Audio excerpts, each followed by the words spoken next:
शनिवार की सुबह मैं अपनी दोस्त सोफिया को मेरे यहाँ बुला चुकी थी। हम लोग बातें करते हुए एक पार्क में आ गए और जब हम पार्क से निकल रहे थे तो मैंने एक सफ़ेद रंग की कार देखी। वो कार हमारे बगल में आकर रुकी और उसके अंदर से एक आदमी करीब 40 साल का मुझसे पूछने लगा, तुम ठीक हो? उसकी मुस्कान बहुत गंदी थी। यहाँ आओ, यहाँ आओ, मुझे तुमसे बात करनी है, वो बोला। मैंने साफ साफ मना कर दिया, नहीं। मैंने उसकी कार में पीछे देखा कि क्या उसके साथ भी कोई आदमी है, लेकिन कार में पीछे कोई नहीं था। वो आदमी फिर से बोला, प्लीज मुझे तुमसे बात करनी है, और अपनी 2 उंगलियां मुंह में डालकर चूसने लगा। मुझे बहुत गंदा महसूस हुआ और बहुत जोर से गुस्सा आया। सोफिया मुझसे बोली, यहां से चलो। गंदा आदमी अब भी हमारा पीछा कर रहा था और जब हम थोड़ी आगे जा चुके थे तो वो फिर से बोला, तुम मुझसे बात क्यों नहीं करती हो? यहां आओ। तब मैंने उसे गुस्से में जवाब दिया, मुझे तंग मत करो और जाओ यहां से। और तब हमने उसकी एक दुष्ट जैसी मुस्कान देखी। मैंने सोफिया का हाथ पकड़ा और एक दुकान के अंदर भागी। मैंने अपने दोस्त आयुष को फोन किया और उसे पूरी बात बताई। उसने मुझे पुलिस को फोन करने के लिए कहा, लेकिन मुझे वैसा करना जरूरी नहीं लग रहा था।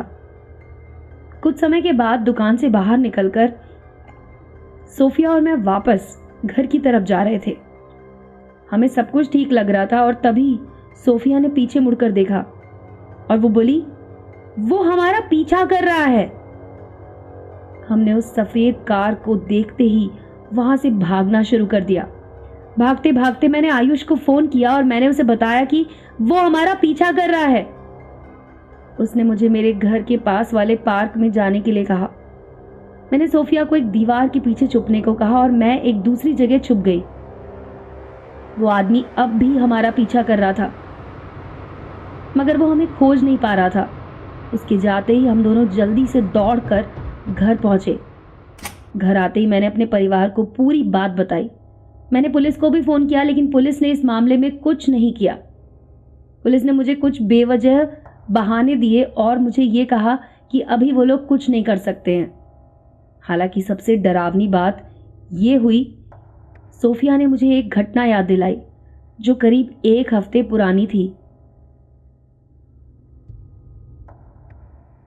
सोफिया ने कहा, कहीं ये वही आदमी तो नहीं है? मुझे कुछ समझ में नहीं आया। तब सोफिया ने कहा, वही आदमी जिसने 1 हफ्ते पहले तुम्हारी खिड़की खटखटाई थी। मेरा दिमाग रुक गया और मुझे याद आया कि रात को 3 बज रहे थे और एक आदमी लगातार मेरे कमरे की खिड़की के बाहर हाथ पीट रहा था और मुझे देख रहा था। मैंने अपनी आंख मली और मैं जो देख रही थी वो कोई सपना नहीं था। मुझे याद है कि 1 हफ्ते पहले उस रात को भी मैं कितना डर गई थी। उस रात से मैं अभी भी काफ़ी डरी हुई हूँ कि कहीं वो दोनों आदमी एक ही आदमी तो नहीं।